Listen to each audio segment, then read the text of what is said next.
તો ફ્રેન્ડ્સ આજે ખુશ્બુ બનાવી છે કટલેસ કેમ કે આજે છે 11 મેં ફરાળી કટલેસ બનાવી છે ફ્રેન્ડ્સ.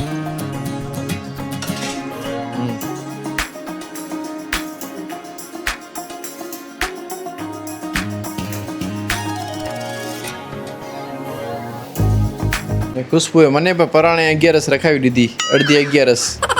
કાંઈ નથી રાખી, રોટલી ખાઈ લીધી હતી બપોરના, નકા રહી જાત. મેં સાવ ને બટેટાનું શાક રસવાળું બનાવ્યું હતું, પણ એ કે મને એ કે ખાલી નહીં ભાવે એટલે કે હું રોટલી ખાઈશ, એટલે મેં રોટલી બનાવી. અમારી દીકરી છે એ સાવ ખાઈ લે વળી, સાવ ને બટેટાનું શાક એનું ફેવરેટ છે રસવાળા, પણ એના પપ્પા ના ખાય. મને આ ફરાળી ભાવે જ નહીં, સંતોષ જ ન થાય. પણ ફરાળ કેને કહેવાય? આવી સરસ આઈટમ હું બનાવી દઈ, હવે એનાથી માથે શું જોઈએ? ફરાળી એટલે કેટલા ચટકા થયા, તો તમને ઉલટા જલસા કરવા તમે વ્રત રાખો. જલસા કરાવે તો પછી કરવો ને જલસા, તમને કોણ ના પાડે છે? એવું શું કામનું? એવા શું કામ? એમ શ્રાવણ મહિના શંકર ભગવાન નથી કહેતા તમે આ ટાઈપના ચટપા ખાઓ ને વ્રત રાખો. પોતે ફ્રેન્ડ્સ રહેતા નથી ને એટલે આવા બધા એક્સક્યુઝ દે છે, બાકી કાંઈ ન રહે. શ્રાવણ મહિનો શું એક દિવસે ન રહે. હું વ્રતમાં માનતો જ નથી સમૂહ. આમે ખરેખર ફ્રેન્ડ્સ મેં એના માટે જ બનાવી છે, નકા મારી તો પહેલે આદત હતી કે હું સાંજ બપોરના છે ને એકટાણું તો એક જ ટાઈમ જમું ને પછી રાત્રે કાંઈ ના જમું, પણ આ એના માટે મેં ટેસ્ટ કરવા માટે બનાવી છે કે એને ભાવે એમ. મને તો ખીચડી હાલત તો ના ખાજો, રાખી દો, ખીચડી બનાવી દો. બની ગયા, ખાઈ લઉં. હા, અનાજનો બગાડ ના કરે ને. જો મસ્ત ડેકોરેશન કરી રાખી છે ખુશ્બુએ. મારા પણ સ્પેશિયલ એને ચટણી બનાવી ને મસ્ત મસ્ત ડેકોરેશન કરીને સજાવી ધજાવીને મને આપી થાળી. તો આવી ઘરવાળી ક્યાં મળે વિચાર કરો. ગોતે ના મળે, ગોતે ના મળે. છાંટવાના ધંધા કઈ બંધ કરો. હોશિયાર બહુ છે રસોઈમાં, બહુ હોશિયાર છે. હું શું સમજુ કઈ રીતે બોલે છે? હોશિયાર બહુ છે. તમે સમજી ગયા ને. થઈ જતું હોય એનો મતલબ એવું થોડી કે આપણે કઈ ક્યારેક ક્યારેક કપાર કરી નાખીએ, બાકી હોશિયાર બહુ છે એમ.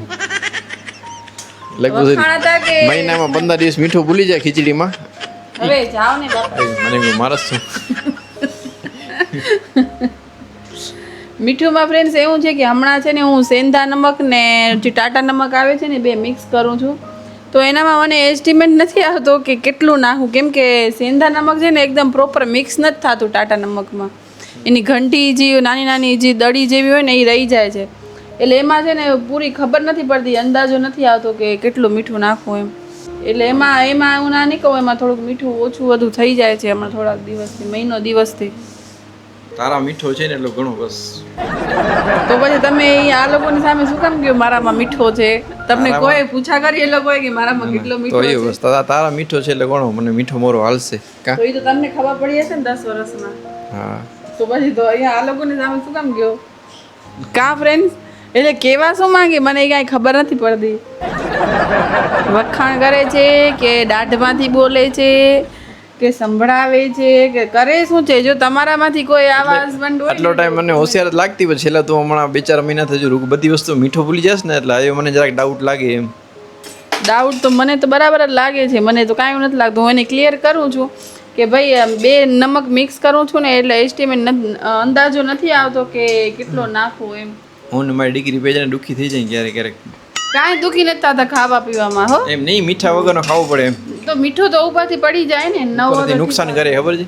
આપણે સેંધા નમક વાપરી છીએ, ઓલું ટાટા નમક ઉપરથી નાખીને તો નુકસાન કરે. ભલે હાલો ફ્રેન્ડ્સ, મારી કચોરી ઠંડી થઈ જશે, જલ્દી જલ્દી ખાઈ લઉં. ખાઈ લો ને, વળી કાંઈક બીજા કાંઈક વખાણ સાંભળવા મળશે હમણાં. ભૂખે લાગી છે, હજી એડિટિંગ કરવું છે, પીસીમાં ક્યારનો ચાલુ પડ્યો છે ને હમણાં ફ્રેન્ડ્સ વ્લોગ નથી આવી શકતા, એના માટે સોરી, કેમ કે હમણાં અમે થોડા બિઝી છીએ, થોડાક વાર તહેવાર અને થોડા ઇન્સ્ટાગ્રામમાં પણ હમણાં બિઝી છીએ, એના માટે સોરી.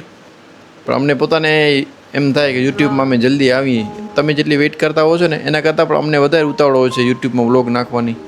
રેગ્યુલર જે જોતા હશે ને એમને તો એમ થતું જ હશે કે હવે ક્યારે નેક્સ્ટ વ્લોગ આવે ને અમે જોઈએ, પણ તમારા કરતાં વધારે અમને પોતાને એમ થાય છે કે અમે ક્યારે વ્લોગ અપલોડ કરીને તમે જુઓ કે ને કાંઈ તમે કોમેન્ટ કરો, તો અમે વેઇટ કરતા હોય કે તમે કોમેન્ટ કરો. કેમ કે અમને અમારા વ્લોગ જોવા ગમતા હોય છે, જનરલી બધાને ગમતા ન હોય, પણ અમને ખબર નહીં ગમે છે. એમાં અમારી દીકરી જો પૂછા કરતી પપ્પા આપણો વ્લોગ કેમ નથી આવ્યો, તો જલ્દીથી ફ્રેન્ડ્સ રેગ્યુલર આવશું પહેલાંની જેમ. અમે તમારી ઈચ્છા તો એમ જ છે કે રોજ રોજ નાખીએ, પણ રોજ રોજ પછી એ જો યાર શું હોય બીજું કે આ રોટલી ખાધી ને મમરા ખાધા ને કચરો વીણ્યો ને એવા પછી એવા પકાવવું વ્લોગ બનાવવા કરતાં બેબી ડીશ નાખવું સારું એમ, કેમ કે મને એવા વ્લોગ જોવા ન ગમે ને બનાવવા તો સંપૂર્ણ ન ગમે. સ્પેશિયલી કે ફ્રેન્ડ્સ કે કાંઈ ઇન્ફોર્મેશન હોય ને તો અમને મજા આવે કે કોઈ વ્યર્થ પોતાનો ટાઈમ બગાડીને અમને ન જોવે. મીન્સ કે અમારા વ્લોગમાં તમને કાંઈક પણ એમ શીખવા મળે કે જોવા મળે. ભલે અમે એટલા હોશિયાર નથી પણ એમ કે અમને એમ થાય છે કે ક્યાંય અમે જઈએ છીએ કાંઈ વસ્તુ પરચેસ કરી છીએ તો એની પ્રાઇસ શું છે ક્યાંથી લીધી છે તમને કહીએ એમ. ટૂંકમાં તમને ઇન્ફોર્મેશન આપીને તમારો ટાઈમ વેસ્ટ ન કરીએ. ટૂંકમાં તમને કંઈક ને કંઈક ઇન્ફોર્મેશન આપીએ, તમારો ટાઈમ વેસ્ટ ન કરીએ, કેમ કે અત્યારે કોઈની પાસે ટાઈમ નથી ફાલતુનો. ચાલો ફ્રેન્ડ્સ, હવે કચોરી ખાઈ લો. મારી ઠંડી થઈ ગઈ છે કચોરી. કચોરી કે કટલેસ? કટલેસ. ભલે ભલે લો કટલેસ.